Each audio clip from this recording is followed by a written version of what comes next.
Bueno, buenas tardes, ¿cómo están? ¿Cómo les va? Profe, buenas tardes, por vida. ¿Todo bien? Vamos a esperar un minutito que estoy adelantado. Para que se conecte el resto. Mientras tanto, vamos a ir compartiendo esto. Profe, Sí.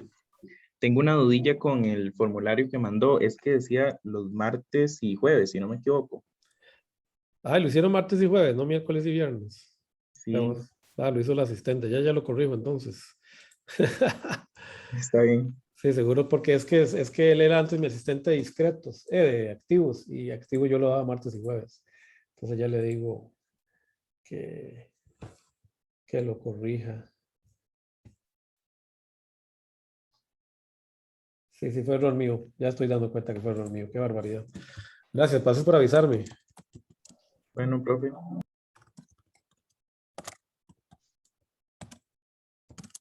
Voy a mandarle el correo de una vez para que no se me olvide.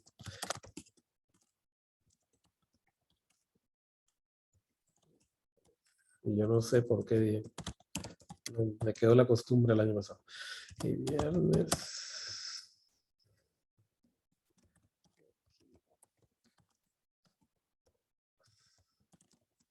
Pues apenas él lo actualice.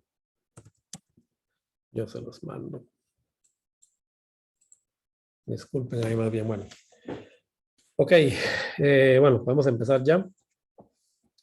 Bueno, gracias. Gracias por estar acá. Vamos a continuar con desarrollando los temas generales del amplificador, y la idea es de amplificadores de voltaje en general, y vamos a ir de una vez entrando ya en materia con una topología que en realidad ustedes ya vieron las bases de esa topología en discretos, y es la topología más común en realidad que existe, que es la de emisor común o fuente común, que vamos a ver que más adelante de hecho se puede considerar como la fundamental incluso para construir compuertas lógicas. Pero la vamos a ver por supuesto desde el punto de vista de amplificadores analógicos. Lo que pasa es que todavía nos queda por completar un par de conceptos generales que nos van a venir a complementar, digamos, cómo caracterizar un amplificador. Por ahora hemos hablado de la importancia de que el amplificador tenga una ganancia constante, o sea, lineal a lo largo de todo su rango, que eso es imposible, que la linealidad es imposible. Entonces, cuando la linealidad es totalmente imposible, se prefiere entonces tener una ganancia lo más alta posible. Vimos que existe una respuesta de frecuencia limitada. El amplificador no puede amplificar infinitas frecuencias, o mejor dicho, proveer amplificación en todo el rango infinito de frecuencias existentes. Y hablamos un poquito de la eficiencia, del costo que tiene, ¿verdad?, producir una amplificación de señal. Nos quedan, sin embargo, dos componentes fundamentales que también nos van a caracterizar lo que es un amplificador. ¿Ok? Como ustedes recordarán, estamos hablando solo por ahora de amplificadores de voltaje. Vamos a ver más adelante que existen otros tipos de amplificadores, ya lo mencionamos un poco por encima, pero en realidad los conceptos típicos y fundamentales que uno pues, más debe dominar son los de amplificación de tensión, porque es el tipo de amplificador más común que existe en todas las aplicaciones. Entonces, normalmente, bueno, el símbolo, ustedes ya lo han visto, ¿verdad? Normal para un amplificador es este triangulito, ¿verdad? De hecho, en lógico, esto es equivalente a un buffer. No vamos a poner la burbujita acá cuando tengamos un amplificador inversor, sino que normalmente es que vamos a considerar el signo del amplificador dentro de la ganancia. Qué sé yo, si este amplificador tiene una ganancia negativa, pues yo colocaría un menos AV dentro de este simbolito. Sin embargo, cuando nosotros hablamos de ¿verdad? Dispositivos, en general existe, perdón, de tensiones, perdón. Hablamos en general de tensiones.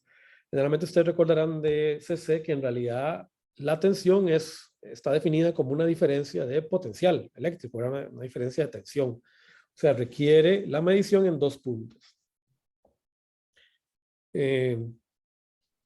Normalmente, o sea, tenemos que medir en paralelo, ¿verdad? Cuando medimos con un voltímetro y una fuente siempre se conecta, la fuente de voltaje se conecta entre dos puntos. Normalmente, sin embargo, nosotros tendemos de alguna manera a simplificar los diagramas para no hacerlos un poquito tan enmarañados, pensando que en muchos casos yo puedo referir uno de esos puntos a un nodo común que normalmente llamamos tierra y que generalmente no se dibuja. Entonces, generalmente cuando yo tengo un circuito que solo tiene digamos, un solo tipo de conexión como este estilo, yo puedo presuponer que existen, que el otro terminal donde yo estoy midiendo la tensión está referenciado a tierra. O sea que yo tengo una tensión de entrada y tengo una tensión de salida o un V2, ¿verdad? A la salida de mi amplificador y que solo tengo que marcar el que sería el terminal positivo o vivo, por así decirlo, digamos, también en tecnología eléctrica, de mi sistema, suponiendo que estoy refiriéndome a un nodo común que arbitrariamente definimos como un potencial cero. Lo definimos tierra igual a cero, que es en realidad una definición arbitraria, ¿verdad? Generalmente, en realidad, de una manera real, tierra quiere decir que de alguna manera eso está conectado a la tierra, ¿no? Al suelo. ¿Okay? Y yo voy a suponer que ese es mi potencial cero. Y a partir de ahí, verás, como coloco una referencia, voy a medir mi potencial por encima o por debajo del mismo. Si es por encima va a ser positivo, si es por debajo va a ser negativo. Este tipo de esquema normalmente se le conoce como el de conexión terminación sencilla o single-ended. Ok, terminación sencilla. Y es el que generalmente vamos a usar en estos cursos y es el que generalmente se utiliza en la gran mayoría de las aplicaciones. Ok, en inglés le dicen a esto single-ended. Y normalmente es el que vamos a utilizar, como les digo, en este curso. Y es el que se usa generalmente también en cursos como diseño lógico. Después vamos a ver más adelante que el problema con este tipo de configuración es que puede existir lo que se conoce como una señal de modo común, o sea, que está referenciada a tierra. Eso quiere decir modo común que está referenciada a tierra, que puede perturbar la señal que yo quiero amplificar. Muchas veces esa señal, de hecho, generalmente se le llama ruido. El ruido es un fenómeno común, de modo común. Entonces, existe un tipo alternativo de conexión que se conoce como la conexión diferencial, donde sí tenemos que especificar correctamente tanto el punto positivo como el punto negativo de conexión de mi dispositivo. Eso lo vamos a ver más adelante. Por ahora solo nos vamos a quedar con la terminación sencilla, no con la terminación diferencial. Esta terminación diferencial van a ver que es muy utilizada ya en comunicaciones, en dispositivos de alta velocidad, inclusive en los canales, digamos, digitales de alta velocidad, en protocolos como PCI Express o protocolos de este tipo seriales, donde las conexiones de las entradas y salidas de mis dispositivos son diferenciales. Tengo una terminal negativa y una positiva. ¿Okay? Porque a altas velocidades el ruido empieza a ser un problema. Bueno, entonces yo voy a evaluar un poquito este modelo aplicando la teoría de dos puertos que ustedes ya conocen de CC de una manera simple, no nos vamos a meter mucho a complicarlo. Generalmente yo voy a poder representar un amplificador de voltaje por un circuito equivalente que es igual a este de acá. Vamos a suponer que tenemos un dispositivo que tiene de alguna manera, ¿verdad?, una tensión, perdón,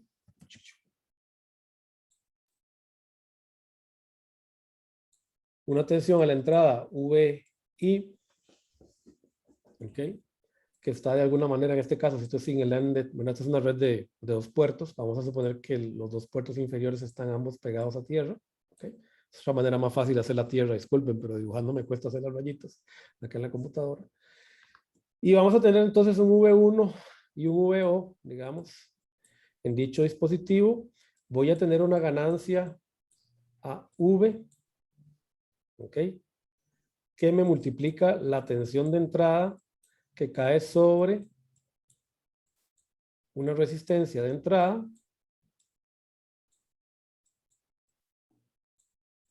y voy a tener una resistencia de salida, ¿verdad? Este es el modelo más general, más simple general que existe para un amplificador de voltaje. Vean que en el vacío, ¿verdad? VO es igual a AV por VI si el amplificador está conectado al vacío, ¿verdad? O sea, si RL, que sería la manera correcta de decirlo, es infinito, ¿verdad? Si no hay una resistencia de carga conectada. Acá, más si quieren la ponemos acá que está. Acá debería estar mi RL, ¿verdad?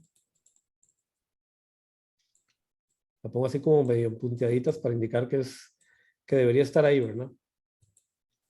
Ahí. Y siempre tiene que estar en realidad. Pero yo voy a suponer que si RL tiende a infinito, que sería no poner esa resistencia, VO es igual a V por VI. ¿Por qué? Porque no le estamos sacando corriente a esta fuente dependiente. ¿Alguna duda al respecto? Eso es para que vayamos más o menos recordando redes de dos puertos. ¿Se acuerdan, verdad? Redes de dos puertos, más o menos, ¿verdad? Profe, disculpe, Hey, ¿qué es lo de abajo de es ese una tierra. piso? Ah, ok, perfecto, está Perdone bien. que la dibuje así, pero ¿sabes qué? Es que me cuesta hacer los palitos tradicionales. Está bien, profe, entonces lo va a seguir representando de esa forma, entonces. Sí, por lo menos cuando dibuje, sí, yo. Ok, Es muy está bien, común verla. gracias. Hay muchos textos de digitales, de hecho, se pone así. Es un símbolo alternativo. Okay. Gracias por muy bien, Johnny, Jimmy, perdón, por mencionarlo. Bueno, ustedes se acuerdan, ¿verdad? Las redes de dos puertos, la más general es la verdad, suponer que yo tenía, ¿verdad? Una resistencia acá, con una fuente por acá dependiente, ¿verdad?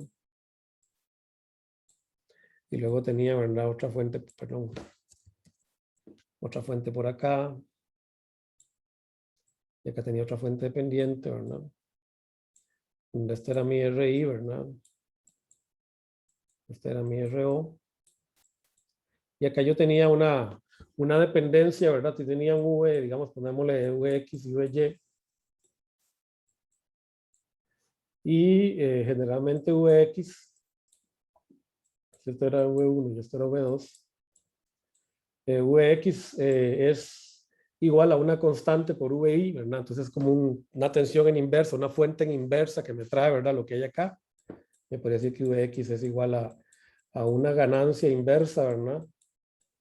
De Vi. Y Vy, estoy muy generalizando, ¿verdad? Estoy corriendo rapidísimo, eso que ustedes vieron en CC.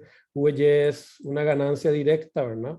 Forward por V. Esto sería V1, pero aquí voy a ponerle, perdón, poner V2 acá, perdón, V2. Y aquí tengo, en realidad este debería ser V1, ¿verdad? Para hacer así, coherente, perdón. Debería ser V1. Pero bueno, en este caso, ¿verdad? Ustedes hicieron el análisis con parámetros de dos puestos, de dos puertos para el transistor. No sé si se acuerdan que para el modelo del transistor básico en una configuración emisor común, igual lo vamos a repasar, no se preocupen. Donde esta fuente se supone cero, ¿verdad? Donde esta fuente desaparece, ¿verdad? Entonces, 0 voltios. Entonces es un corto, ¿verdad? Entonces el modelo queda simplificado acá y de aquí salía el famoso modelo Pi, que es una evolución del modelo de redes de dos puertos. Está el modelo H, que también es lo mismo. Está el modelo T, que es una variación, que es el que usó Cedra Smith, pero básicamente lo mismo, ¿verdad? Son redes de dos puertos. La ventaja del modelo del modelo Pi sobre el modelo T es que normalmente nos ahorramos una ecuación cuando se hacen mallas. Entonces, por eso es que se prefiere siempre trabajar con el modelo Pi que con el modelo T, aunque en el Rasabi usa mucho el modelo T. En fin, ¿verdad? Hay distintos modelos. Nosotros vamos a quedar con este modelo que es como algo así como el modelo Pi, que está, pues es simplemente una evolución, ¿verdad? Este modelo. Entonces, vean qué interesante, ¿verdad? Yo tengo una manera de generalizar un amplificador en términos de una ganancia de voltaje, una resistencia de entrada y una resistencia de salida. O sea, esos tres, entonces, características son fundamentales para definir un amplificador de voltaje.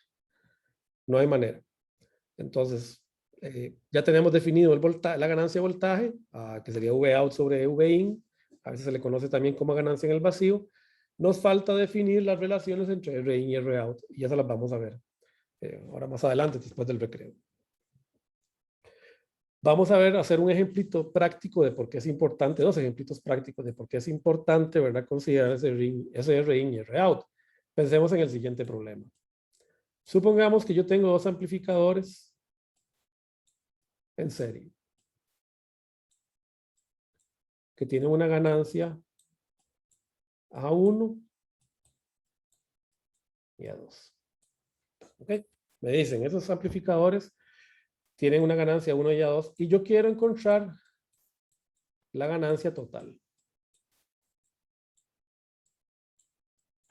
Bueno, si yo no conozco teoría de amplificadores, yo podría decir, bueno, lo que tengo que encontrar es las relaciones que hay entre V1, V2 y V3. ¿Verdad?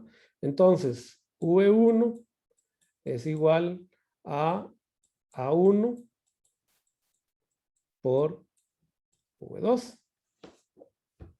Perdón. Ya me vieron, ¿verdad? Espero que ustedes me corrijan porque vieras que yo soy mortal para estas cosas, ¿no?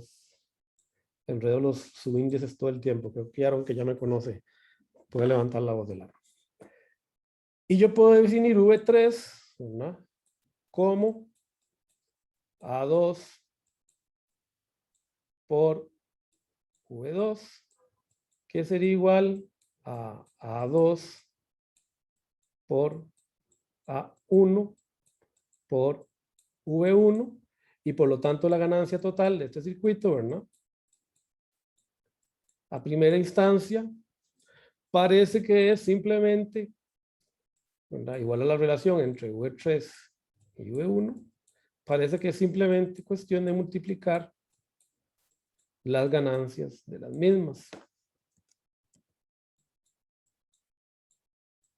Esto por lo menos en términos lineales. Si estuviéramos dando términos logarítmicos, sería 20 logaritmo de esa multiplicación, o sea, la suma en decibeles de ambas ganancias.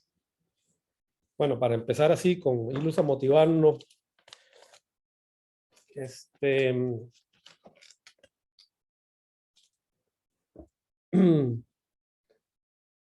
¿qué sucede en este circuito de acá si RL es distinto a infinito?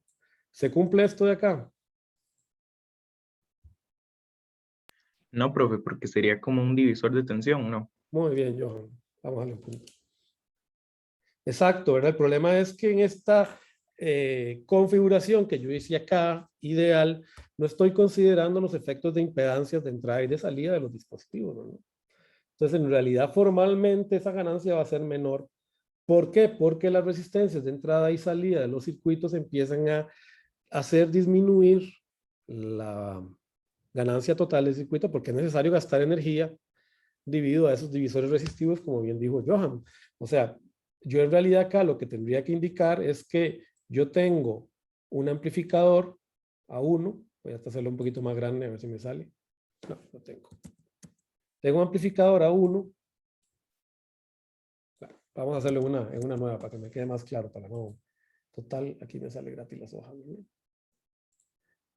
Yo en realidad lo que tengo es algo así. Tengo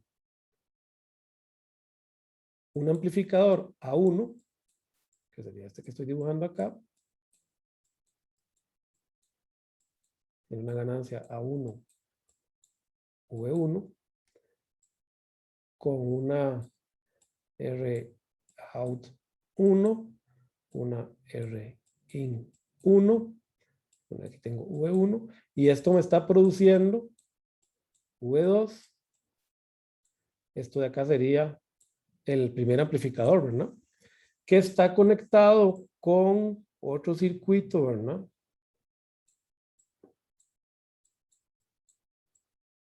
Que sería el siguiente amplificador.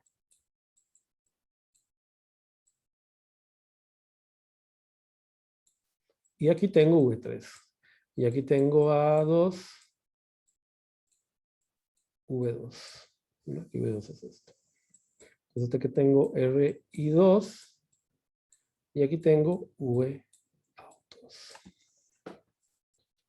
Entonces en realidad lo que yo tengo que encontrar, ¿verdad? Es este V2 en el medio, ¿verdad? Y está claro, ¿verdad? Pues aquí estamos suponiendo que esto es single-ended, ¿verdad? Entonces aquí podemos de una vez, tenemos que colocar la tierra, ¿verdad? Si no, no podemos hacer esto single-ended. Y este V2 es considerado con respecto a tierra. Entonces yo tengo que decir, ¿verdad? Que bueno, acá tengo un Vx, ¿verdad? Ok. Vamos a hacerlo así de vuelta, ¿verdad? tal que yo puedo decir Vx sobre V1 es igual a 1. Bueno, aquí en realidad aquí lo que tengo es la ganancia, ¿no? De este. Entonces yo puedo decir que Vx es igual a A1 V1. Luego tengo una ganancia acá que me dice un divisor de tensión, como dijo Johan muy bien, que V2 es igual a A1 V1 por RI2 sobre, yo esto después se los paso en limpio, no se preocupen, ¿verdad? Eso los voy a subir para que estén en limpio dentro de mi letra, que se vea un poco mejor. Sobre RO1 más RI2, el divisor de voltaje. Y tengo un V3, ¿verdad? Que va a ser igual a A2 por V2, que sería igual a A2, como no hay resistencia acá de carga, ¿verdad? Estamos suponiendo que es efectiva, entonces esto es simplemente V3 es A2 por V2, que sería igual a A2 por V1, R1 sobre, perdón, RI1 por RI2, RI1 más, qué mal que me está viendo ahí en la escritura, RI2. Entonces, ven, aquí tenemos este divisor de voltaje. Entonces yo puedo decir, ¿verdad? Y esto por A2, ¿verdad? Aquí me comí algo. Voy a escribirlo en limpio porque si no, yo sé que está muy feo. Voy a hacerlo otra vez. Ok. Vámonos otra vez bonito. No se merecen ustedes estas cosas tan feas. ¿Verdad? Esto por V1, R1, 2 sobre, perdón, R2 más R2 más R1. Dicho no estudiarte. Y esto es por A2, A1, ¿verdad? Perdón, que es el anterior. Entonces lo que me queda es que V3 sobre V2, sobre V1, que sería la ganancia total, es igual, ¿sí?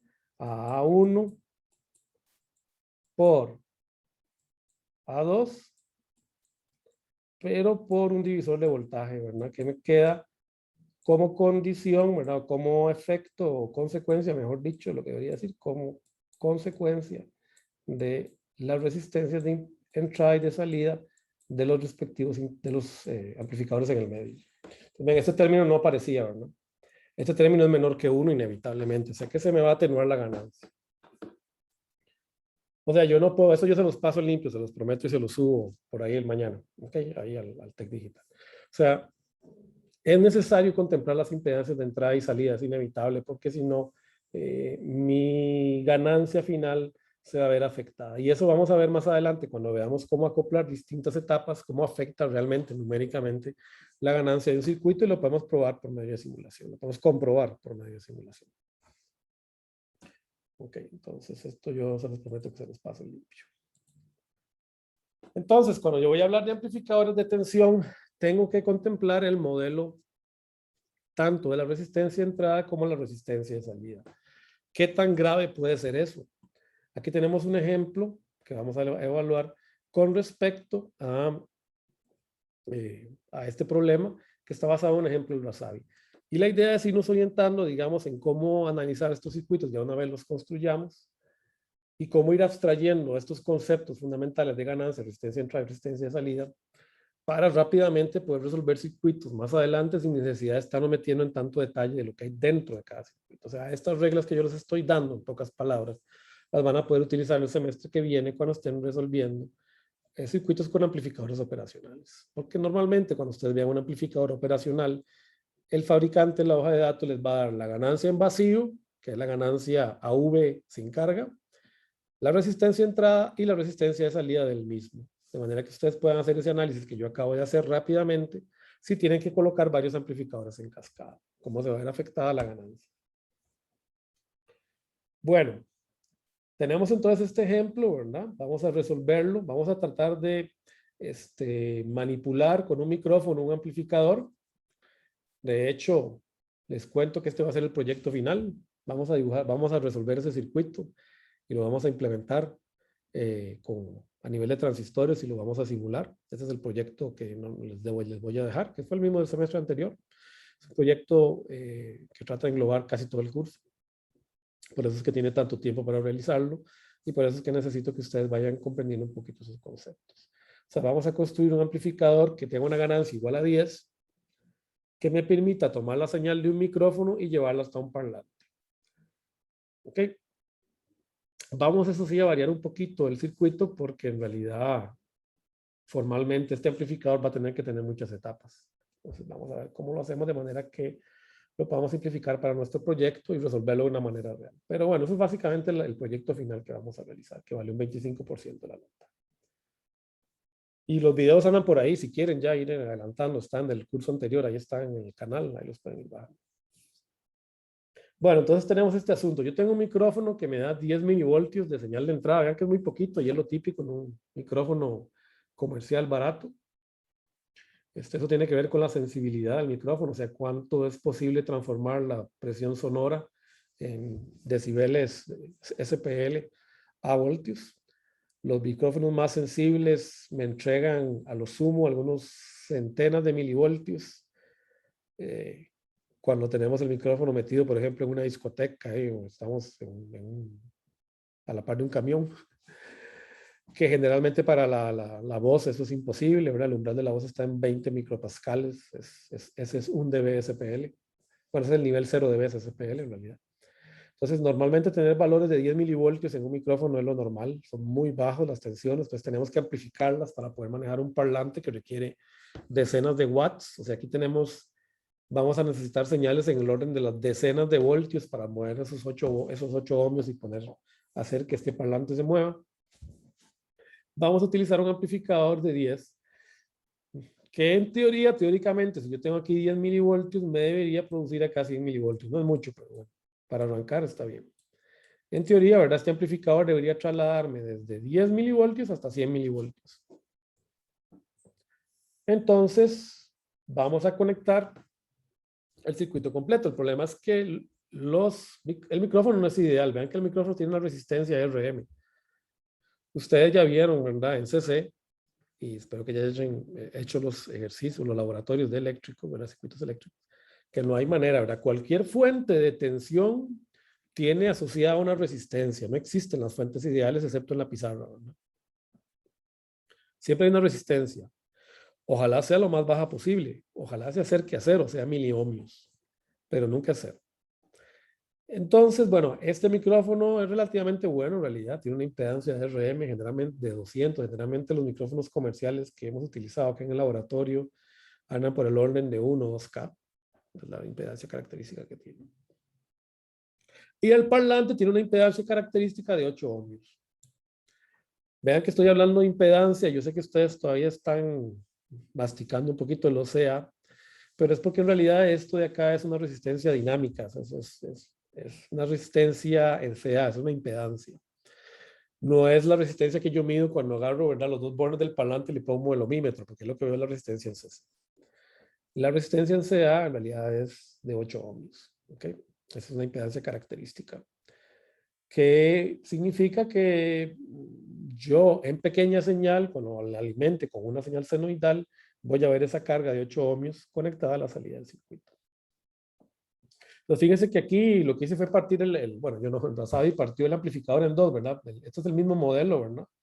El modelo que tenemos. Aquí estamos suponiendo que los nodos son comunes, que no hay separación de tierras. Y vean que es exactamente el modelo que les acabo de indicar, ¿verdad? Hay un RIN a la entrada del amplificador y hay un ROUT, que aquí se llama RAMP, y un VAMP que debería venir definido, ¿verdad? En realidad, como una ganancia en el vacío, AV, por la caída de tensión que tenemos acá, que es V1. Esa debería ser la definición de RI. Este AV que está acá son estos 10 voltios sobre voltio que tenemos acá. Bueno, entonces la pregunta aquí es, el problema que vamos a resolver, vamos a cerrar estos dos, bueno, lo vamos a guardar para acordarme que los tengo que pasar. Disculpen. Pasar uno y pasar dos para pasárselos en limpio ahora y subírselos mañana. Ok, entonces, este ejercicio es del 5.1, lo saben. AV es 10, VIN es 10 milivoltios. Calcule el nivel de señal censado por el amplificador si el amplificador tiene una impedancia de entrada de 2K y de 500 ohms.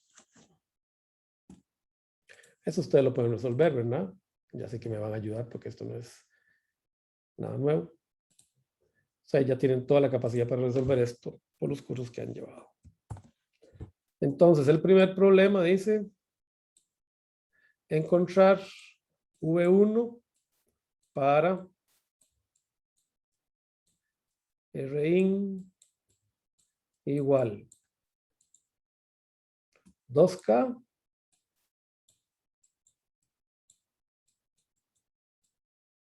y 500 ohms. Bueno, a ver.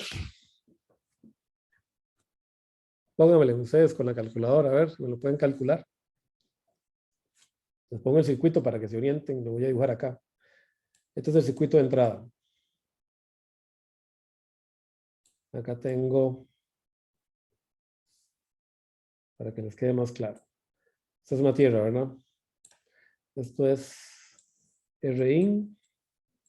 Estos son 200 ohmios. Aquí está V1. Y aquí me dice que me están poniendo una fuente de señal de 10 milivoltios. Voy a suponer que pico, ¿verdad? No me dice, pero yo voy a suponer que es pico. Entonces, calculen V1 para esos dos casos. Para el primer caso,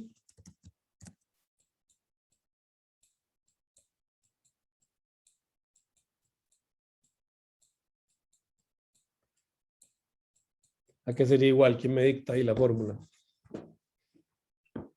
Profe, ¿puedo ver eso como si fuera una malla? Sería, si se puede hacer así, sería más sencillo. Yo lo vería como un divisor de voltaje, más sencillo todavía, Jimmy. Bueno, sí, también. Ah, bien, la malla lo te va a salir. Puedes cerrarlo como una malla, pero recuerda que la malla es un método general de fuerza bruta, ¿verdad? O sea, es cuando tenemos un circuito muy grande. Ya ustedes conocen algunas estructuras más simples, tranquilo. O sea, pueden usar mallas y nodos. Bueno, Pero, profe, en este caso podríamos agarrar la tensión de la fuente, multiplicarlo por la resistencia que bien, quiero averiguar el valor entre la suma de dichas resistencias. muy bien. Ese es el REIN, ¿verdad? Más 200, ¿están de acuerdo? Sí, profe. Muy bien, entonces, esto no, aquí lo tengo en el libro, así que para no sufrir mucho, 9 milivoltios me dio a 9 mí. milivoltios, ¿verdad? 9,1 milivoltios. Correcto, profe. 9 como. ¿Cuánto da en el segundo caso? ¿Quién fue el que lo oyeron? ¿Ya lo hiciste? Es exactamente lo mismo, ¿no?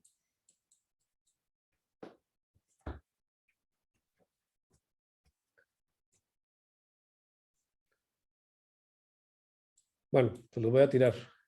7 7, milivoltios, 7 milivoltios. 7.14, profe.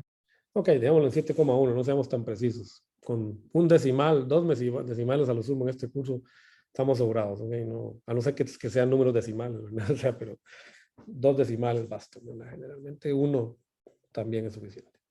Aquí vamos a ver que ya empezamos a hacer ingeniería, ¿verdad? Vamos a empezar a usar un poco criterios. No resolvemos con números exactos. Podemos ser laxos, recordando que hay muchas aproximaciones en el medio. Entonces, vean que hay una caída de 2 milivoltios. O sea, este es prácticamente un 90% de VIN, ¿verdad? Este es un 70%. O sea, aquí estamos cayendo un 9%, aquí estamos cayendo casi un 30%, ¿verdad? Del valor de VIN. Solo por la diferencia en la resistencia de entrada, ¿verdad? Que bajó de 2K a 500 ohms. ¿Eso qué quiere decir? Que para un amplificador de voltaje, mi impedancia de entrada, ¿cuánto debería ser idealmente? Infinita.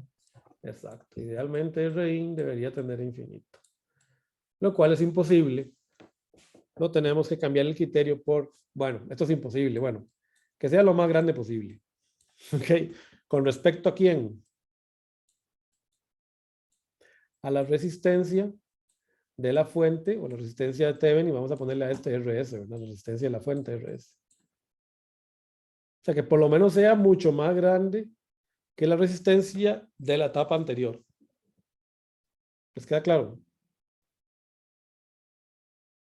Más o menos.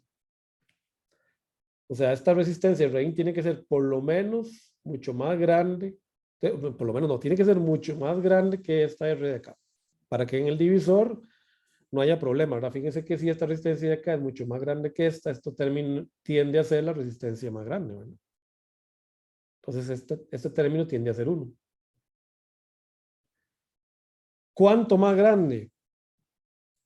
Bueno, capaz que ustedes ya llevaron en activo, ¿se acuerdan? Había un criterio.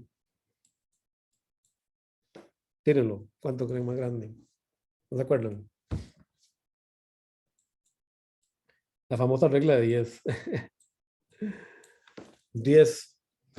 De primera entrada, nos la vamos a jugar con 10. O sea, esto es un criterio empírico totalmente, ¿verdad? No tiene ninguna fundamentación matemática. Simplemente experiencia de ingeniero. 10. A veces no alcanza, a veces hay que hacerla más grande. A veces se puede hacer un poquito más pequeña y funciona.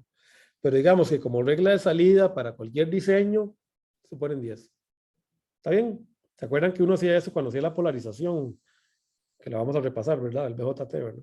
Suponía que la corriente de la base era 1/10 de la corriente que iba por las dos resistencias en el divisor. Bueno, más o menos el mismo criterio. Es totalmente empírico de muchos años de experiencia de gente que lo ha hecho así toda la vida, ¿verdad? Ahí lo pueden ver en el pasado. Bueno, ¿qué pasa con la parte, el amplificador a la salida, verdad? Bueno, ahora el segunda parte del problema me dice, si todavía tenemos tiempo, no estamos viendo. ¿Queda claro ahí? Pregunten, ¿verdad? Por favor, si tienen alguna duda me avisan. Ok. Igual esto lo vamos a ir a seguir haciendo. Me dice que la segunda etapa tenemos aquí 10 ohmios o 2 ohmios. Entonces, lo que me están pidiendo es V out para V, perdón, R, ¿cómo le ponen? R out, ¿no? R amp. Igual 2 ohmios. Entonces igual, ¿verdad? Entonces V out, como dijo muy bien Jimmy, ¿verdad? Es V amp por RL, que serían 8 ohmios, pongámoslo de una vez, ¿verdad? Por 8 ohmios entre 2 más 8 ohmios, ¿verdad? Son paréntesis, perdonen.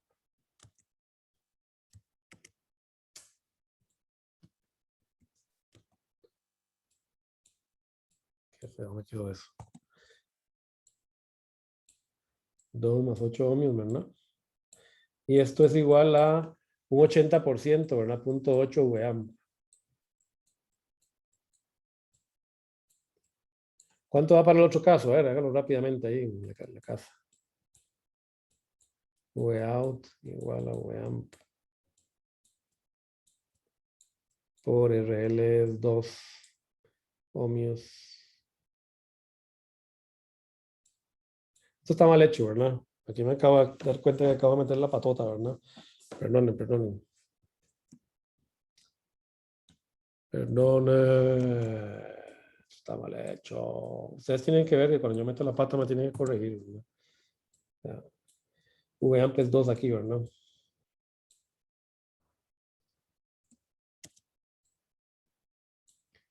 Entonces ahora sí, eso es 2 entre 10. Ay. Profe, Ah, sí, 0.8. perdón, yo lo confundí a usted. Tiene que ser 8, ¿verdad? Es 8, es RL, ¿verdad? Es RL, ¿verdad? Perdonen. Disculpen. Entonces estaba bien, ¿verdad? Punto 8. Perdonen. Que estaba, me enredé con el ejemplo anterior. Punto 8 vean. Y acá sería vean por 2 por esto sigue siendo 8, ¿verdad? Que es RL acá. Está en el Rasabi, ¿verdad? Cualquier cosa, Rasabi, ustedes pueden ir siempre y me va a corregir. Por la suma de las dos resistencias, que sería 10 más 8. O sea, 8 entre 18 sería 4 novenos. Sería por 0.44. 4, sí, 0.40 y algo, ¿no? 40.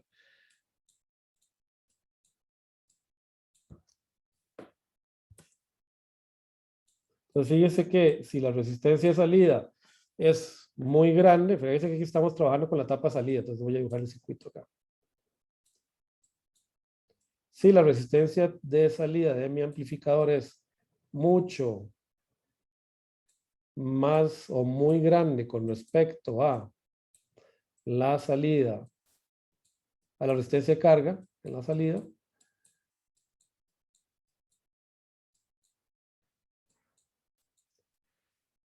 se queda una caída de tensión aquí atrapada, ¿verdad? La resistencia de carga de mi circuito. Vean que pasamos de punto 8 vean para punto 44. Entonces tenemos doble atenuación. Vean, por ejemplo, en este caso, aquí ya tenemos una atenuación. Ya perdimos un 10%. Y luego ese 10% lo tenemos que multiplicar por otro 80%. ¿Verdad? Entonces tenemos un 90% de la señal de entrada por el 80%. Vean cómo se va disminuyendo la ganancia. Por estos efectos de las resistencias. ¿Cuánto sería idealmente R0? Idealmente, la resistencia de salida. 0. Perfecto. Es el dual, ¿verdad? Es el dual del caso de entrada. Si la entrada tiene que ser infinito, la salida tiene que ser 0. Es el dual. Vean que es lo mismo, ¿verdad? Lo que yo quiero es que esta fuente tenga una resistencia de salida lo más baja posible. De nuevo, como esto no se puede teóricamente, ¿verdad? No, teóricamente se puede, mejor dicho, pero empíricamente no se puede, es imposible de alcanzar. Normalmente lo que vamos a pedir es que Rout sea menor o igual a 10 veces RL.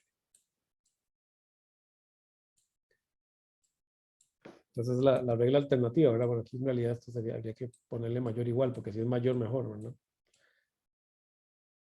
Tenemos una R-in mínima y una R-out máxima. ¿Está claro?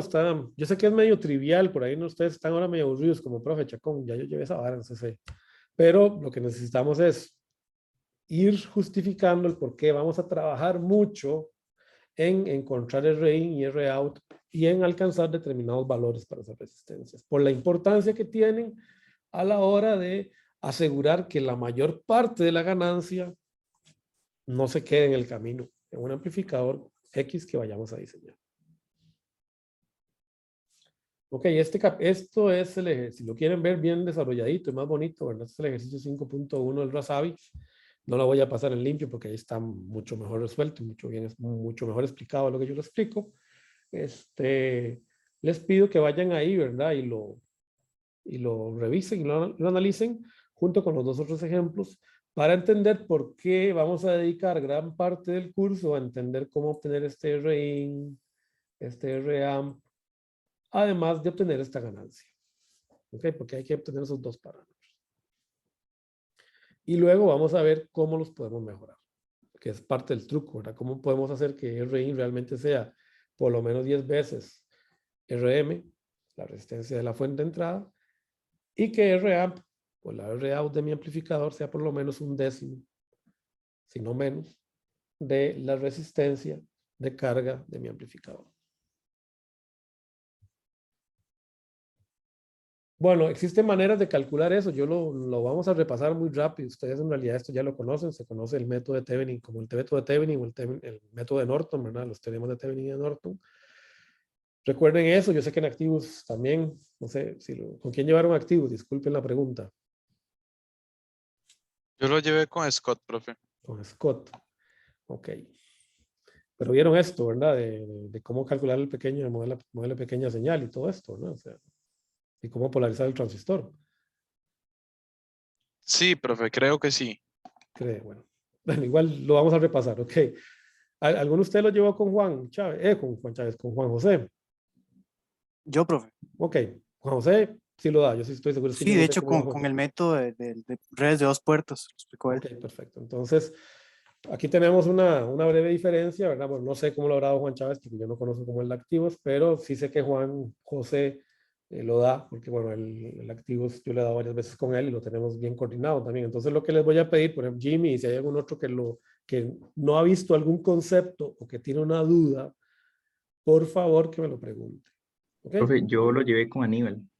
Ah, bueno, Aníbal también, él lo cubre perfecto, no hay ningún problema. Eso también lo cubre. Entonces, pero sí, digamos, este curso yo sé que tiene su fama, ¿verdad? Particularmente conmigo, que es difícil, pero ¿por qué es difícil? Porque este es un curso integrador, donde lo que vamos a hacer es empezar a sumar, digamos, todo lo que ustedes han aprendido en los cursos anteriores. Entonces, es mejor dar la voz de alerta ahora que usted diga, profe, la verdad no sé ni lo que está hablando cuando habla el modelo Pi. Es mejor que ustedes me digan, porque si yo puedo hablar con ustedes y decirle, mira, léete esto, hacete este ejercicio por aparte, como para ayudarlo, a que no se esperen a que lleguemos al primer examen. ¿Está bien? Entonces, cuando hay alguna duda de algún concepto de esto, de cómo es la red de los puertos y cómo es que se polariza el transistor, yo tengo que suponer que ustedes ya lo vieron porque en realidad es el programa del curso anterior. Pero yo no quiero tampoco dejarlos en el camino. Entonces, si alguno de ustedes dice, mira, profe, la verdad que de polarización no me acuerdo, pero no me fue muy bien en esa parte del curso, lo que sea, sean sinceros y yo entonces les ayudo y les pego el empujón. ¿Ok? Pero bueno, por lo menos los que lo llevaron con Aníbal y con Juan José, yo sí sé que lo dan porque nosotros siempre hemos colegiado los exámenes, así que no hay problema. Ok, entonces, ¿qué sucede acá? Que tenemos que recordar, entonces yo les voy a recordar muy rápidamente esto de cómo calcular impedancias de entrada y salida. Si igual alguno de ustedes tiene dudas, por favor, me piden y yo les indico en la bibliografía donde pueden repasar eso. Normalmente ustedes se acordarán que cuando yo iba a hacer una prueba de Thevenin o de Norton, ¿verdad? Tenía que hacer 2 pasos, ¿verdad? Cuando yo iba a ver la resistencia viendo hacia un puerto de entrada, yo lo que hacía era colocar una fuente de prueba entre los 2 puntos hacia los cuales yo quiero ver la resistencia de Thevenin. ¿Verdad? O sea, yo lo que quiero es encontrar una R de Thevenin. En este caso, de entrada. Y cuando yo me iba del otro lado, ¿verdad? Y quería ver la resistencia de salida de Thevenin,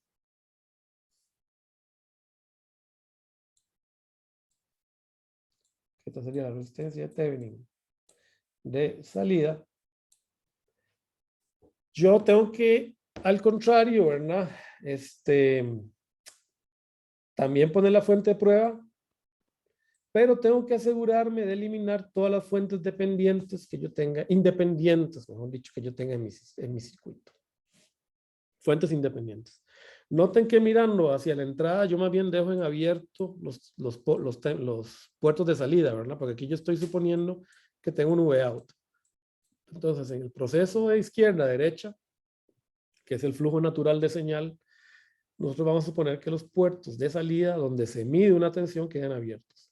Pero cuando yo veo más bien de derecha a izquierda, o sea, contra el flujo de la señal, yo lo que tengo que hacer es cortocircuitar las fuentes de CC de tensión o abrir las fuentes de corriente. Acá capaz esto es medio confuso, tal vez los confunde un poco. En realidad lo que tengo que hacer es eliminar las fuentes, hacer que sean cero. Entonces ustedes recuerden que eliminar una fuente de voltaje implica, ¿verdad? Entre 2 nodos, implica hacer un corto. Y eliminar una fuente de corriente entre 2 nodos implica dejar los 2 nodos abiertos. Acuérdense de eso, ¿verdad? Estas son fuentes dependientes de CC. Esta es una fuente I y esta es una fuente V. Acuérdense de eso. Y luego, pues simplemente con la fuente de prueba, ¿verdad? Yo puedo encontrar, si yo pongo una Vx, puedo encontrar Ix y luego, dividiendo ambas, analíticamente encuentro Rx. En la tutoría les vamos a poner una manera también posible, o sea, les vamos a indicar cómo se puede hacer esto por Spice también. ¿Ok? Que muchas veces se usa. Y de hecho lo vamos a usar en el proyecto final. Entonces el tutor les va a explicar cómo se pueden calcular estas resistencias, entrada o salida, utilizando el T-Spice. De hecho, vamos a ver que lo ideal en el T-Spice es más bien colocar la fuente de corriente y medir, medir la tensión entre los bornes de la fuente de corriente. Ese ejemplo lo va a hacer el tutor. Ahora, como nosotros estamos trabajando en modo sencillo, sin el end, de determinación sencilla, normalmente yo voy a suponer que el otro nodo contra el cual estoy comparando está pegado a tierra. O sea que yo voy a poner mi fuente de prueba aquí.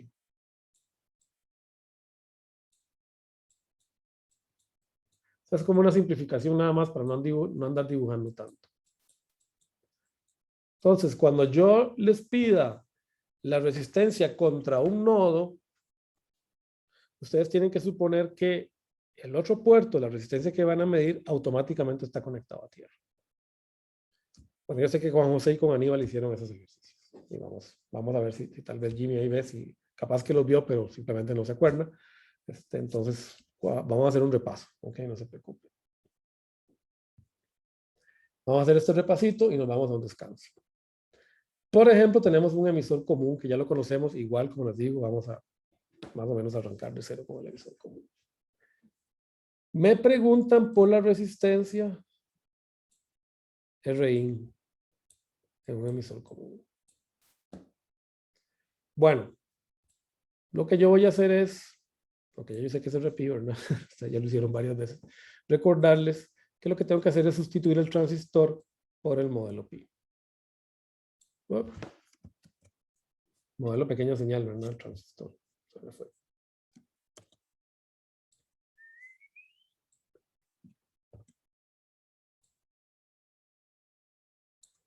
Suponiendo, ¿verdad? Que esta es la base, este es el colector, suponiendo no, identificarlo, pero este es el colector y este es el emisor. Okay.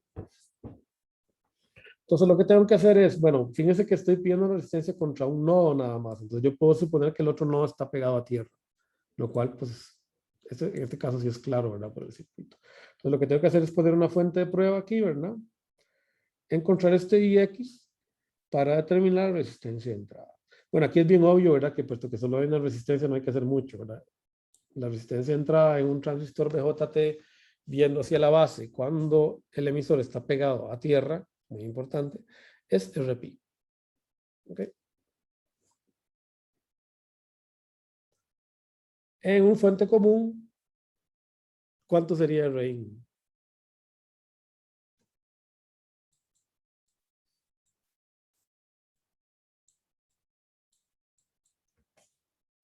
Un puntito ahí. ¿Cuánto es el Rin? VI por ID. No, creo que no. Eso te estás hablando de la transconductancia. O sea, pensaste en una relación real, pero esa es la de transconductancia. A ver, ¿cuánto es la corriente de gate en CC? ¿Cuánto puedo suponer yo que es? En un transistor MOSFET. 0. 0. ¿Cuánto es la impedancia entrada entonces? Resistiva. Sería como infinita. Exacto. Y le vamos a dar a Jimmy un premio por participar. Vean, muchachos, no tengan miedo. Estos son puntos gratis. Si se equivocan, yo no los voy a regañar. Más bien, me ayudan a mí a seguir con la... Entonces aprovechen. Digan lo que se les venga a la cabeza. O sea, la idea es que ustedes vayan absorbiendo. Entonces, esto es un debate entre nosotros. Van a ver que yo me voy a equivocar un montón, que voy a meter la pata. Cada día me toman la pata. Cada día creo que sé menos. Okay, entonces, vamos, no se arriesguen. Hagan como Jimmy, arriesguense. No era tal. No, bueno, no importa. Ahí vamos recordando. No se preocupen. Okay, aquí no estamos juzgando a nadie. Yo quiero que ustedes aprendan.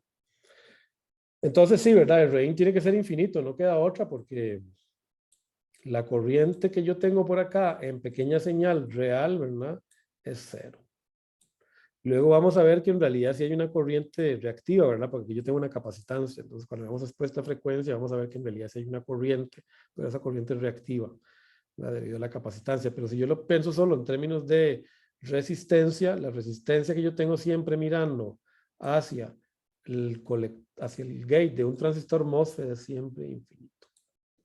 Por lo menos en los procesos hasta 65 nanómetros, que normalmente son los que uno usa para tecnología analógica. Ya para procesos menores eso empieza a cambiar.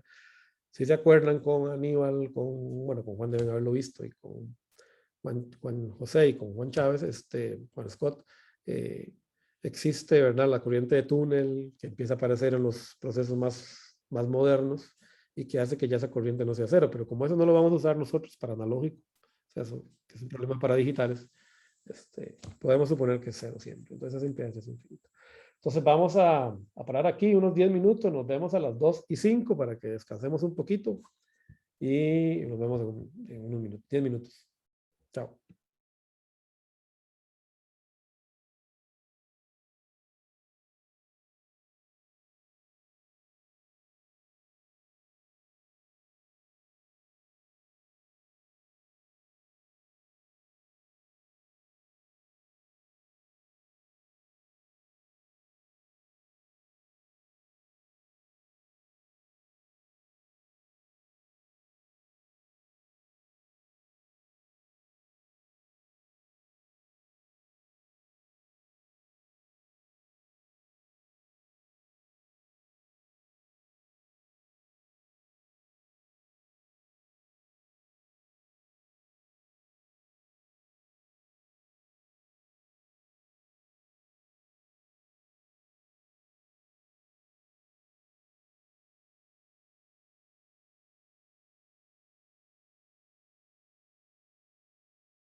Ok, estamos de vuelta.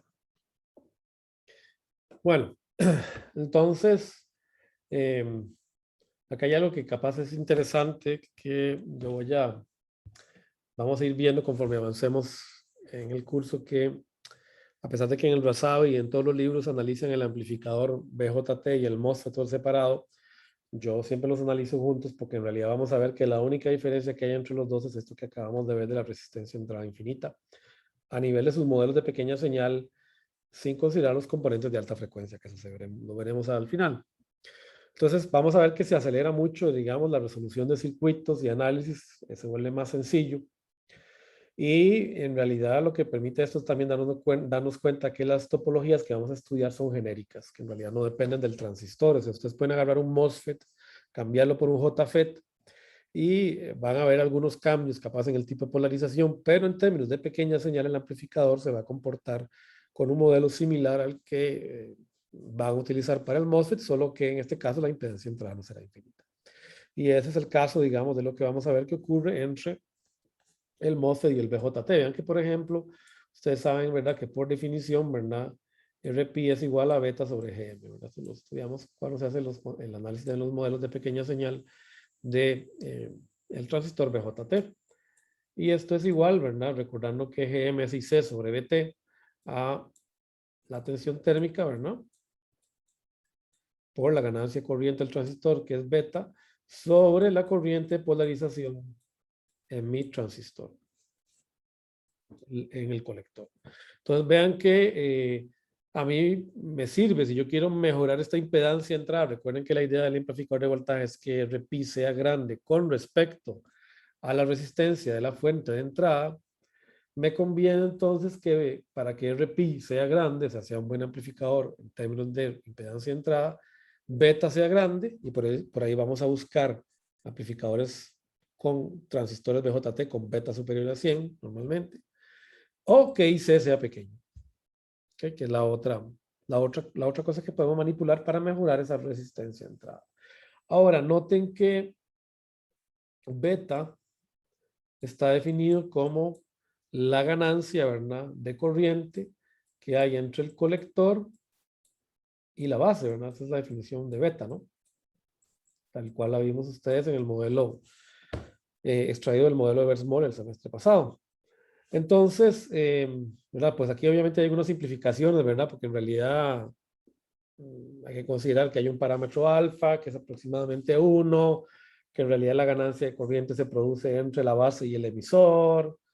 En fin, ¿verdad?, que la corriente de emisor es igual a la corriente de colector, ¿verdad?, más un término ahí, ¿verdad?, alfa multiplicando esa misma corriente. O sea que hay algunas variaciones ahí, pero en general nosotros vamos a usar las relaciones aproximadas fundamentales, ¿verdad?, para no complicarnos con tanto detalle, porque vimos que cuando beta es muy grande, esas diferencias, ¿verdad?, desaparecen, ¿verdad? Ustedes recordarán que alfa era el parámetro de ganancia que hay, ¿verdad?, que hay de ganancia corriente entre la corriente, ¿verdad?, de emisor y la corriente de colector, ¿verdad? O sea que, perdón, tal vez.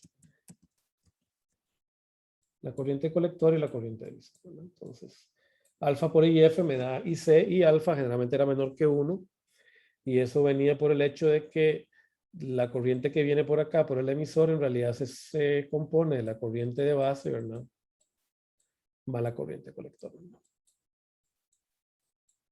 Y eso me produce la corriente emisor, porque hay una ley de voltaje de Kirchhoff acá. Entonces, bueno, pero normalmente nosotros vamos a suponer que si beta, y eso es algo que podemos ir aplicando de una vez, mucho mayor que 1, nosotros siempre vamos a suponer que la corriente de colector es igual a la corriente de emisor. ¿Ok? Es una regla que vamos a utilizar siempre en este curso para no ser tan quisquillosos y andar jalando decimales por ahí que no aportan en realidad al desempeño final de mi circuito. Entonces, bueno, puesto que tenemos esta relación, ¿verdad? Entonces, ¿qué pasa si esta IB fuera 0? Si IB es 0, beta entonces es infinito, ¿verdad? Y ese es el caso que tenemos precisamente en el transistor MOS. O sea, en el transistor MOS, recuerden, mi modelo de pequeña señal tiene un abierto entre las terminales, ¿verdad?, de gate y source. Y esto es VGS, ¿verdad? Y aquí tengo... qué feo. Ahora lo vamos a ver más bonito. Aquí adentro lo tengo más bonito. Esto es RO, ¿verdad? Que tiene que ver con la modulación de canal. Y en esta fuente corriente dependiente que va entre el drain y el source es GM VGS. En realidad es de pequeña señal, así que debería ser formal. Poner aquí VGS.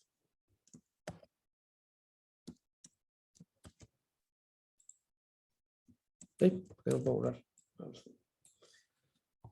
Entonces vean que en realidad lo que estoy diciendo es que en este circuito, ¿verdad? RP en el MOSFET, RP es infinito, o lo que es lo mismo, beta es infinito, ¿verdad? Hay una ganancia infinita entre la corriente de drain y la corriente de gate.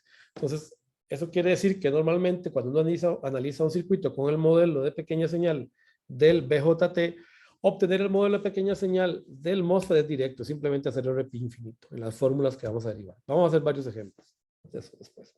¿Okay? Bueno, en términos de la impedancia de colector, es igual, esto ustedes la derivaron el semestre pasado, ¿verdad? Es poner la fuente de prueba aquí, ¿verdad? ¿Ok? Poniendo a tierra, ¿verdad? Wayne, recordando que tenemos que poner a tierra perdón, volver cero todas las fuentes independientes de señal, ¿verdad? Entonces esto es VX y esto es IX. Podemos trasladar esto al modelo pequeña señal aquí equivalente. Aquí tenemos otra vez la fuente de prueba.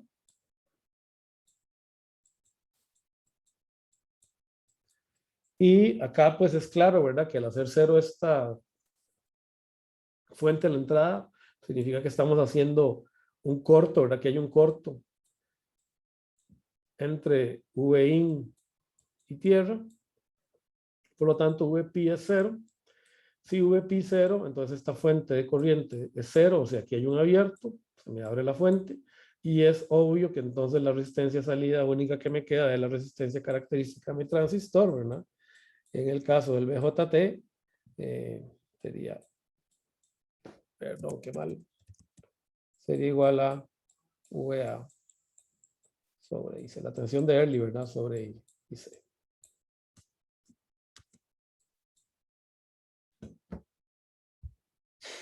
Vamos a ver qué pasa cuando yo veo la resistencia entre un emisor de BJT. Si quieren, vean, en este momento, saquen un flash, tómale una foto a esta imagen y la guardan por ahí para los exámenes, porque esto se los come siempre en los exámenes.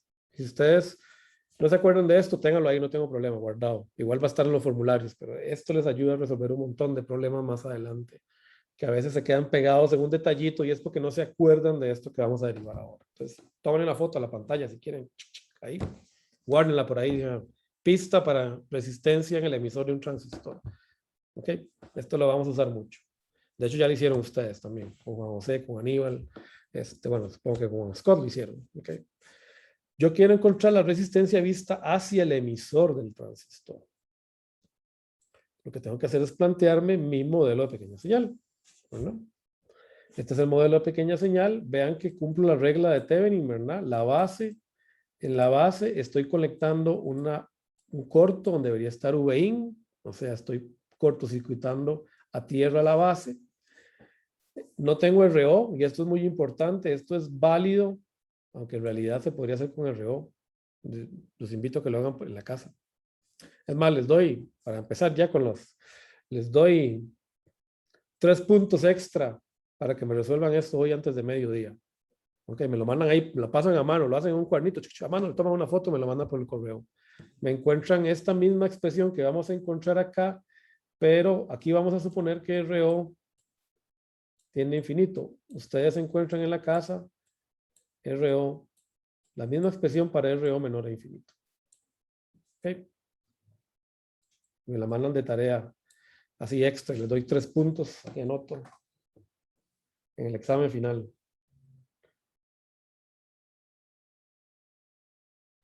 Aquí lo tengo anotado. RO menor que infinito.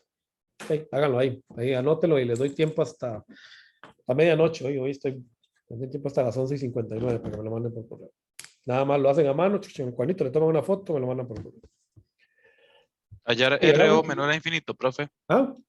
Es hallar RO menor a infinito. Es hallar esto que yo voy a hacer, este ROUT, sí, RO es menor que infinito. Ah, ok, profe, ¿Está perfecto. bien? Ahora lo vamos a hallar con RO tendiendo a infinito. Bueno, entonces, vean que este es el modelo de pequeña señal pi que ya conocemos y lo que estoy haciendo es poniendo la fuente de prueba acá, ¿verdad? Estoy poniendo la fuente de prueba aquí. Esto es Vx y quiero hallar Ix. ¿Ok? Bueno, vean que yo puedo acá, de hecho esto lo podemos hacer de varias maneras, vamos a hacerlo de la manera más obvia. Perdonen que se me enredó todo esto.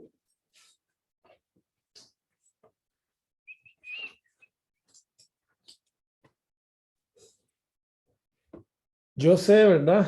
Que voy a abrir una nueva acá. Entonces ya la pasamos. ¿No? No la pasé, no la guardé esta. Bueno, por aquello voy a pasar, voy a ponerle esta pasar 3, por aquello pasar 3. Vamos a sacar.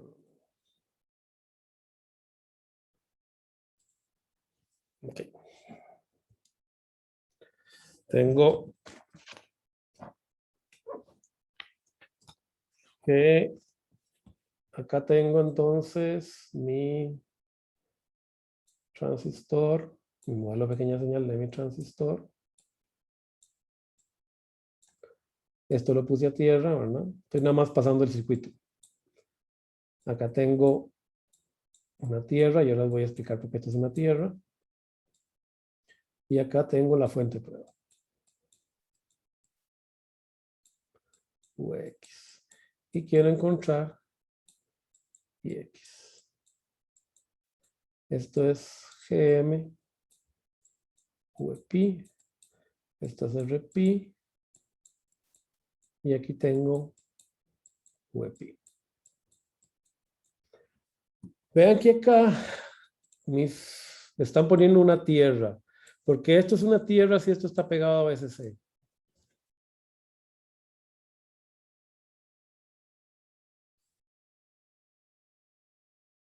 Ok, no tienen por qué saberlo, no se preocupen. Era por aquello, si a alguno de ustedes se les ocurre. Igual yo sé que con Juan José y Aníbal esto lo ven un poco.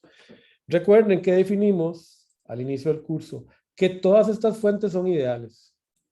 O sea, estas fuentes no tienen ruido, son una señal en CC perfecta en el tiempo. Recuerden que toda fuente, según ustedes estudiaron en CA, se compone de un componente, valga la redundancia, en CA y un componente en CC, ¿no es cierto? Normalmente ustedes cuando ven una función senoidal, ay, qué feo, bueno, supongamos que esta es una senoidal que les voy a dibujar aquí. Aquí tienen una senoidal. Esa senoidal se define, ¿verdad? Ustedes pueden definir V, pongámosle V1, como un componente, perdón, eso no es igual, ¿verdad?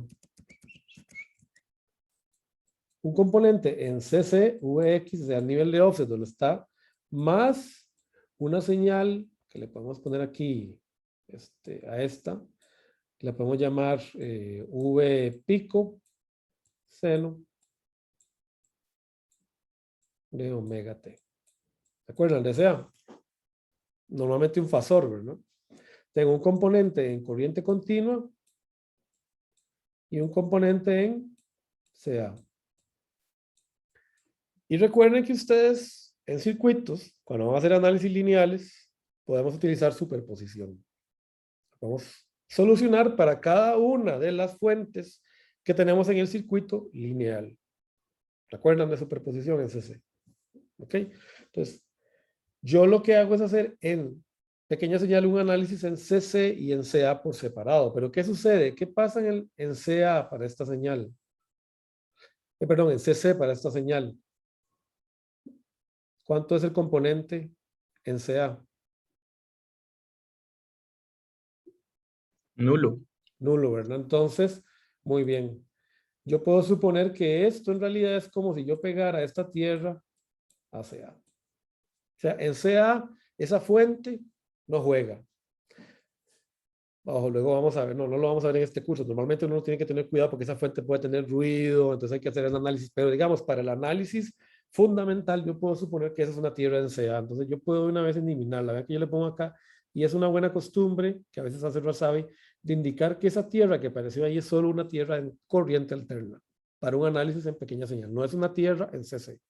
¿Ok? O sea, la fuente está ahí, no se ha ido. Solo que mi análisis de superposición en CA puedo suponerla igual a 0. ¿Está claro? ¿Alguna duda? ¿Alguien no le queda a eso? Igual lo vamos a hacer varias veces. Entonces, por eso yo puedo simplificar este modelo de esta manera. Vean que aquí yo tengo, entonces, una LSK en este nodo, ¿verdad? Tengo 3 corrientes entrando. Yo puedo decir que IP, la corriente que viene por acá, ¿verdad? Más la corriente que viene por la fuente dependiente, más IX, es igual a 0. Esta es una LSK en el nodo 1.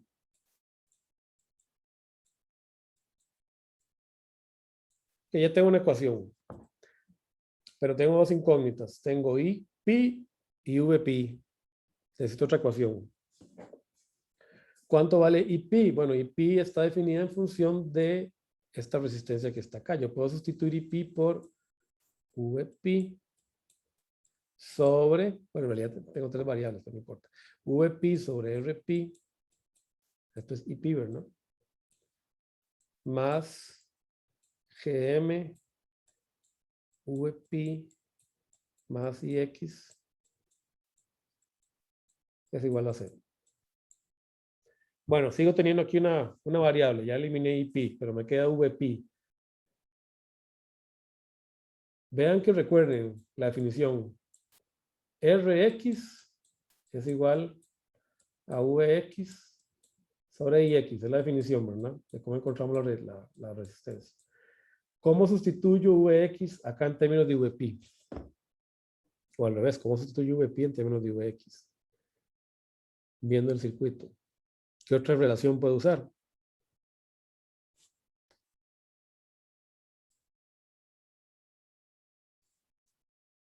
Recuerden que Norton, Thevenin y Kirchhoff lo resuelven todo. Puedo hacer una ley de voltajes de Kirchhoff por aquí. ¿No es cierto? Ya hice una LSK en este nodo, que es el único que hay en el circuito, así que no puedo usar más leyes de corriente. Tengo una malla por aquí, otra malla por aquí. Me conviene esta malla por aquí porque hay solo una resistencia y una fuente independiente, ¿verdad? Una malla por aquí es complicada porque hay una fuente corriente, ¿verdad? Entonces recuerdan que las mallas no se portan bien con las fuentes de corriente, pero por este lado no tengo fuentes de corriente. Tengo una fuente independiente y una resistencia. Entonces puedo hacer una LVK por aquí. Si hago una LVK por ahí, puedo entonces ver que menos Vx, ¿verdad? Menos Vp, siguiendo la LVK, ¿ok? Es igual a 0, ¿verdad? Menos Vx menos Vp igual a 0. O sea que Vp es igual a menos Vx. Lo cual puede ver, digamos, si lo quieren ver de una manera gráfica, ahora es agarrar esta resistencia y doblarla y se dan cuenta que está en paralelo con Vx, solo que con la polaridad invertida. Yo a veces la veo mejor gráficamente, ¿verdad? Yo agarro esa resistencia, la doblo y veo que esa resistencia en realidad está en paralelo con la fuente Vx, solo que tiene la polaridad definida al revés. Entonces, esta ecuación es válida, ¿verdad? Bueno, pero ya la aprobamos por LVK, que es más formal. Entonces, ahora lo que tengo que hacer es sustituir esto acá, ¿verdad? Entonces, yo puedo decir, muy bien, Ix es igual a menos Vp por 1 sobre Rp más Gm, ¿ok? Que es igual a Vx por 1 sobre RP más GM y por lo tanto Rx igual a Vx sobre Ix es igual a 1 sobre RP por GM, perdón, más. ¿Esto qué es? Es un paralelo, ¿verdad? O sea, esto es equivalente a decir que esto es igual a decir RP paralelo 1 sobre GM. ¿No es cierto? Esta sería la resistencia vista hacia el emisor del transistor cuando RO es infinito y tenemos el colector del transistor pegado a VCC. Ok.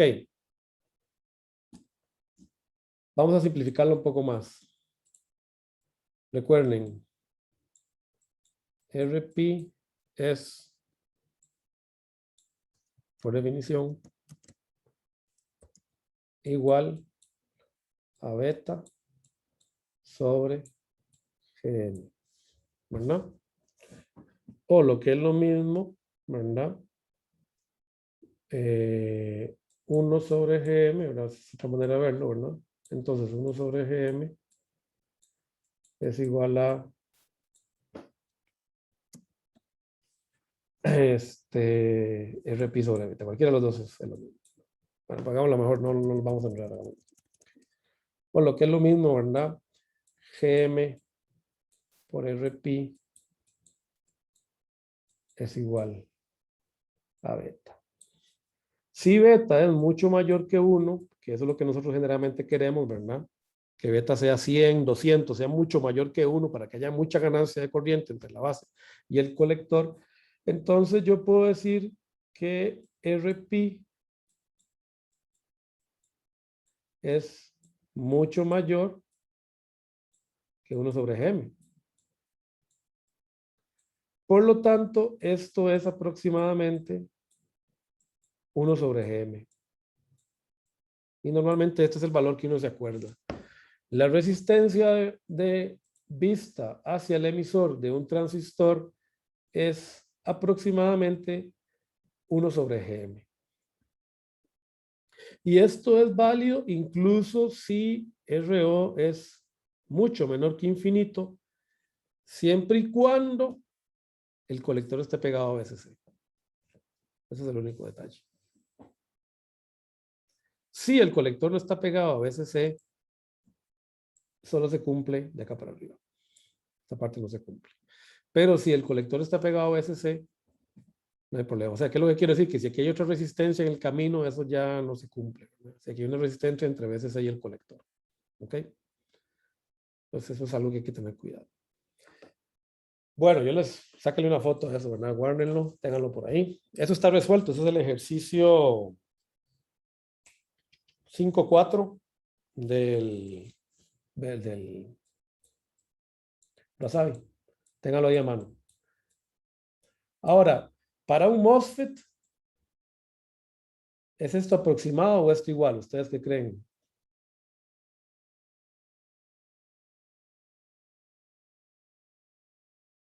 ¿Cuánto se repite para un MOSFET? Sería infinito. Muy bien, Johan. Entonces esto es 0, ¿verdad? Entonces vean que para un MOSFET, esta relación en realidad es igual, es de igualdad, ¿verdad? Entonces cuando ustedes vean un MOSFET, acá, ustedes pueden, sin lugar a dudas, mientras el drain del transistor está pegado a DC, a VCC o a EDD, decir que esto es igual a 1 sobre GM. Ahí no hay ningún aproximado. También si lambda es igual a 0. Si lambda es distinto de 0, parece otro terminillo por ahí. ¿Ok? Pero eso también se puede eliminar. Entonces háganme esa pruebita, ¿verdad? Ahí les doy 3 puntos en el examen final. Se hacen, ¿qué pasa cuando RO es menor que infinito? Mucho menor que infinito. O sea, VA no es infinito, ¿verdad? VA es un valor finito. Siempre y cuando VCC está aquí, digamos, el colector está pegado a VCC. Ese es el único detalle.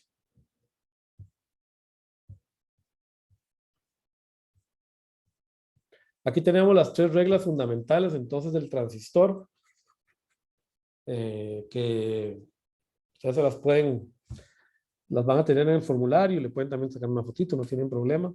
Eso se cumplen para BJT y vamos a ver que para MOSFET también, abajito están, bueno, ok. Vean que aquí me falta algo. Toquen el Razavi y los ponen así. En los Razavi ponen como un cuadrito aquí indicando que no importa lo que haya acá, ¿verdad? Si VA es igual a infinito, esto se cumple. ¿Ok? Entonces hay que tener ese cuidado, ¿verdad? Con las 2 reglas. Si VA no es infinito, pero el colector está pegado a VCC, también se cumple la regla. El problema es si VA no es infinito y tenemos esta resistencia en el medio. Entonces ahí sí es complicado el tema. ¿Ok? Pero vamos a ver que esa topología en realidad nunca se usa. Por lo menos no es tan común. Y existe una manera también de minimizar ese efecto. Entonces, bueno, resuelvan en eso con la tarea. Igual vean acá, digamos, con términos de la resistencias de entrada y de salida, ¿verdad? Recuerden, estamos suponiendo que en este caso el emisor está pegado a tierra, en CA, y en este caso que la base y el emisor están pegados a tierra. Como vamos a ver más adelante, cuando hagamos análisis de circuitos más avanzados, cuando dominemos lo básico, vamos a ver que si alguno de estos terminales no está pegado a tierra, hay un pequeño valor en las impedancias de entrada y de salida. ¿Okay? Hay cambios en estos 3 valores que vamos a analizar y los vamos a estudiar y que vamos a tratar de minimizar. ¿Okay? Lo ideal va a ser llegar a algo de este estilo en la mayoría de los casos. No siempre, porque vamos a ver que cuando hay acá una resistencia, en realidad esta RP va a aumentar y eso puede ser bueno. ¿Okay? Y tenemos el caso, ¿verdad? Espera, aquí me volé el RI. El caso del MOSFET. En el caso del MOSFET, esta regla siempre se cumple, ¿ok? Siempre se cumple, no hay problema. Esta sí tiene que, o sea, quiero decir que esto se cumple sin importar lo que está pegado acá en el source. Siempre se cumple, porque la corriente por acá siempre es 0, ¿no? Esta regla siempre se va a cumplir. En el caso de RO se pasa lo mismo que en el BJT. Si alguno de estos 2 terminales no está pegado a tierra, hay algunas variaciones. Y en el caso del MOSFET, también se cumple siempre que sí, que por ser esa corriente 0 no importa en realidad en que está pegado a este gate. Igual la impedancia de salida va a ser 1 sobre GM si lambda es igual a 0. Entonces en el MOSFET es más versátil en términos de impedancia y eso hace que se haya convertido también en muy popular en el diseño analógico integrado, ¿no? Porque tiene esas características que lo hacen muy versátil. Yo les sugeriría que entonces guarden estas diapositivas por ahí, esos 3 últimos, los 4 últimos diapositivas, las tengan ahí a mano, porque nos van a ayudar mucho a resolver circuitos más adelante. Por lo siguiente, la idea es que conforme nosotros avancemos, ustedes vayan acumulando conocimiento y no tengamos que volver para atrás. Entonces, cada vez que yo vea un transistor en esta configuración en la que me piden una impedancia, voy a evitar ir a hacer todo el análisis que acabo de hacer. Ya lo tengo guardado, ya lo hice, ya sé lo que da. Lo único que tengo que verificar es que se cumplan las condiciones que les decía. Que lambda sea 0 o que sea RO muy grande o que el drain esté pegado a BDD. Entonces puedo aplicar directamente la fórmula. O sea, verifico que las condiciones se dan y aplico la fórmula sin necesidad de tener que hacer todo el despeje que se hace acá. ¿Por qué? Porque ya lo hicimos. La idea es que el conocimiento sea acumulativo. Y esto va a estar en los formularios. Entonces, si ustedes no se acuerdan exactamente la fórmula, no tienen problema. O sea, por si los exámenes son virtuales, ustedes tienen acceso al libro. Si ustedes ya lo tienen dominado, saben dónde estaban, lo buscan y lo ponen. No quiero verlos a ustedes perdiendo el tiempo haciendo un análisis como este en medio del examen, donde en realidad ya tienen que resolver otras cosas. Bueno, vamos a terminar con una introducción. Ok, vamos a abrir acá. Una introducción del la siguiente semana. Ok, donde vamos a seguir con los amplificadores básicos. ¿Ok? Vamos a dar unos 10 minutos nada más de clase. Nada más, igual lo vamos a repasar la clase que viene para empezar a recordar algunos de los temas que hemos visto. Entonces, en principio, lo primero que yo necesito es que ustedes repasen, ojalá, ¿verdad? Toda la sección 5.1 y 5.2 del Razavi, que es el libro de texto del curso. Si alguno de ustedes quiere usar otro libro de texto como el Cedra, pues no les puedo decir en qué capítulo está, pero esos temas también están ahí. Esto es básicamente lo que ustedes ya debieron haber visto el semestre pasado en polarización. Lo vamos a repasar muy rápidamente. De nuevo, si alguno de ustedes se ha pegado, me escribe y dice, Chacón, la verdad que eso no me acuerdo muy bien cuando lo vimos, no fui en el examen, yo le doy un poquito de material extra para que se complemente. ¿Ok? Vamos a hablar de polarización tanto para el MOSFET como para el BJT. Entonces, para el MOSFET, eso es en el capítulo 7. Es la parte 7.1. Entonces, también vamos a tener que ir al 7.1. ¿Ok? Entonces, para el MOSFET es la punto 7.1. Vayan y lo repasan. Ok, yo igual voy a dar vamos a pasar por encima. Si alguno de ustedes quiere usar los apuntes de Juan José también del semestre anterior o de este semestre de discretos o los del semestre interior de activos, háganlo, porque yo sé que él es muy cuidadoso, muy detallista y este tema lo da muy bien. Entonces pueden usar los apuntes de él y creo que Aníbal, creo que también tiene bastante bien sus apuntes. Pues pueden ir a los apuntes de activos para reforzarlo y si no, ahí tienen el script que yo les subí al Tech Digital, donde Juan José trata estos temas con mucho detalle también, ¿verdad? Cuando este script él lo hizo antes, hace un año y pico, cuando dábamos estas cosas en este curso, pero estas cosas ya se trasladaron para activos, para que nos dé más chance en discretos. Bueno, entonces vamos a dar unos minutitos nada más y con eso ya lo suelto por hoy. ¿Por qué es importante polarizar el circuito? Ok, voy a quitar ahí la respuesta. ¿Por qué? ¿Por qué tenemos que polarizar el BJT o el MOSFET? ¿Qué significa polarizar? Como para que llegue un valor en corriente directa, para que la señal como que, por decirlo de alguna forma, como que entre toda. O sea, no sé si me di a explicar. Lo hizo de una manera, le dio mucha vuelta, pero sí, ahora la verdad es lo que, correcto, ¿verdad? Es lo sí, correcto. sí. Si fuera una señal de audio, digamos, para que entre toda y no como la mitad. Si uno lo ve en términos de las curvas, recuerden, ¿verdad? Que lo importante es no recordar las curvas de manera cualitativa. A veces las fórmulas no son tan importantes, lo importante es recordar las curvas, ¿verdad? Entender un poquito qué es lo que pasa. Recuerden que un diodo, por ejemplo, tiene una curva de este estilo, ¿verdad? Recuerden que en un BJT ustedes tienen un diodo, ¿no? Entre la base y el emisor, ¿no? De hecho está en el modelo Eversmall, ¿verdad? Hay un diodo aquí, ¿verdad? Entre base y emisor. Es una juntura, ¿verdad? Esto es un NPN, así que es una juntura PN, ¿verdad? Entonces ustedes necesitan que aquí haya una tensión directa, ¿verdad? V base emisor para que ese diodo conduzca, ¿verdad? ¿Cuánto más o menos tiene que ser esa tensión? ¿De acuerdo? Punto 7 o punto 8, ¿verdad? Muy bien. Entre punto 7 y punto 8, dependiendo del tipo, ¿verdad? De transistor, ¿verdad? Sobre todo dependiendo de la corriente de saturación en reversa, que tiene que ver con el dopado, ¿verdad? Ustedes lo que necesitan es que por lo menos haya una tensión que coloque, ¿verdad?, al transistor en un punto que normalmente lo llamamos el punto Q, para que, como dice muy bien, ok, Johan, cuando yo coloco una señal aquí, ¿verdad? Esta señal se ve amplificada en corriente. Bueno, lo puse al revés, normalmente uno lo hace la derecha. Se ve amplificada en corriente, ¿no? ¿Por qué? Porque si yo pongo este punto muy abajo, como bien dice Johan, y capaz que voy a tener corriente para acá, pero para el otro extremo no la voy a tener, se me va a recortar, ¿no?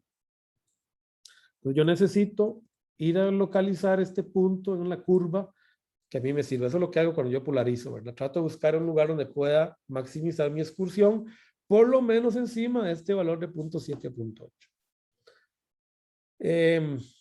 La ventaja del MOSFET es, del BJTC, como es una exponencial, yo sé que arriba de 0.7 en realidad más tiene una recta. Además, a mí me salió medio mal, pero en realidad, si yo soy formal, este dibujo debería hacer algo como así, ¿verdad? La curva, ¿verdad? Porque es una exponencial, entonces rápidamente se dispara, ¿verdad? En el caso del MOSFET es un poquito más complicado, ¿verdad? Ustedes se acordarán, ¿verdad? Porque el MOSFET es una relación cuadrática, eso sí sé. Y en el MOSFET es más bien ID, BGS. La relación es cuadrática, entonces en realidad es un poquito más lenta, ¿verdad? La relación. Entonces normalmente tengo que superar una tensión de umbral y luego tengo que venirme a un valor, ¿verdad? Acá, más alto, ¿verdad? Entonces normalmente esto puede ser 1 o 2 voltios y eso depende mucho del tamaño del transistor. Vamos a hacer algunos ejercicios. Pero vamos a ver que en realidad la ventaja del MOSFET es que yo puedo cambiar la polarización más bien forzando una corriente, colocar una fuente de corriente y eso me va a ajustar automáticamente VGS. Entonces, hay una solución, pero digamos hay un problema, ¿no? Entonces, en MOSFET es un poquito más alta la tensión, ¿verdad? De polarización. Pero es exactamente el mismo principio, ¿verdad? Necesito un punto Q. Este valor de polarización en CC me monta las corrientes de salida, ¿verdad? Entonces, yo tengo una corriente base emisor montada sobre un valor de offset que me produce una corriente colector montada sobre otro nivel de offset, ¿verdad? De polarización. Lo importante, en realidad, para que lo tengamos bien claro, es que mi transistor debe quedar en la zona activa, si es un BJT. ¿O en cuál zona? En el caso de un MOS. ¿Se acuerdan? En la zona de saturación. Entonces el BJT me tiene que quedar en la zona activa y el MOS en la zona de saturación. Ese es el trabajo de la polarización. A los de computadores piensen, es como levantar una computadora, ¿verdad? Ustedes tienen que primero cargar el sistema operativo.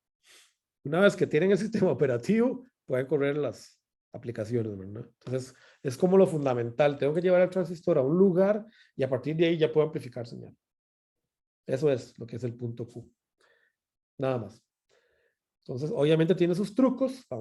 Ya ustedes aprendieron algunos, los vamos a repasar y vamos a mejorar esos trucos para siempre asegurarnos de que el transistor esté donde yo quiera. ¿Ok? En la zona activa. Y ustedes saben, ¿verdad? Porque es muy importante que esos parámetros de pequeña señal dependen, ¿verdad? De los valores de polarización, ¿verdad? En el caso del BJT, ¿verdad? GM es IC sobre φT, ¿verdad? Y en el caso del MOS, ¿verdad? GM es igual a la raíz de 2K' W sobre L, ¿verdad? Hay una dependencia directa, ¿verdad? De las corrientes de polarización. Solo que en el MOSFET es un poquito más complicada la cosa porque hay que meter en cuenta el tamaño, las dimensiones del transistor, ¿verdad? El ancho sobre el largo y además es raíz cuadrática. Entonces, intrínsecamente el MOSFET tiene menos ganancia que el BJT. Y ese es uno de sus problemas. Y eso es una de las razones por las cuales todavía el BJT se usa mucho en amplificaciones analógicas. Porque inherentemente tiene más ganancia. Inherentemente tiene más ancho de frecuencia, más ancho banda de frecuencia. Y se utiliza mucho en procesos mixtos, por ejemplo, donde se producen ya estimulaciones de circuitos ópticos, como los enlaces ópticos de los backplane de los servidores modernos, ¿verdad? Se utilizan procesos de fabricación BIS-MOS, ¿no? Tienen un proceso, una parte del proceso es BJT y la otra parte es MOS, y se hacen mixtos para poder alcanzar esas ganancias que se requieren cuando estamos trabajando a muy altas frecuencias, incluso en analógico. Por eso el BJT no ha desaparecido, ni va a desaparecer, por lo menos en un futuro cercano. Entonces, para terminar, tenemos dos problemas. Tenemos un análisis de CC, que es el que ustedes aprendieron a hacer el semestre pasado para polarizar el circuito, eso tiene que ver con la polarización, y un análisis de pequeña señal, que es el que me determina los parámetros de ganancia, RI y ROut. Lo que vamos a hacer a lo largo del curso es jugar entre los dos. Vamos a estar jugando entre uno y el otro, dependiendo de lo que tenemos que resolver. Entonces vamos a parar aquí. Les voy a pedir, por favor, entonces, repasen estos capítulos, léanlos por lo menos para que se recuerden. Recuerden el examen, los puntos extra que les di. Yo no voy a probar ninguna de las polarizaciones que están, porque supuestamente eso ya se cubrió. Yo sé que Juan José y Aníbal lo cubrieron, espero que Juan Scott también. Pero como les digo, si ustedes se sienten perdidos, yo les voy a tirar algunos ejemplos para ayudarles a que suban por aparte de la clase, ¿verdad? Para que no se atrasen. ¿Ok? Bueno, entonces nos vemos. Yo no sé si voy a poder subir la clase hoy mismo, pero si no, mañana ya la pongo en YouTube, que ya me tengo que ir a las 3:15, tengo que salir de acá. Entonces, yo les prometo que ya mañana está la clase grabada. Y espero la tareita a medianoche. Nos vemos entonces, gente. Hasta luego, profe. Profe, Bueno, hasta gracias. luego. Bueno, profe, hasta luego, pura vida. Chao. Hasta luego, profe. Muchas gracias, profe. Hasta luego. A ustedes las gracias. Chao.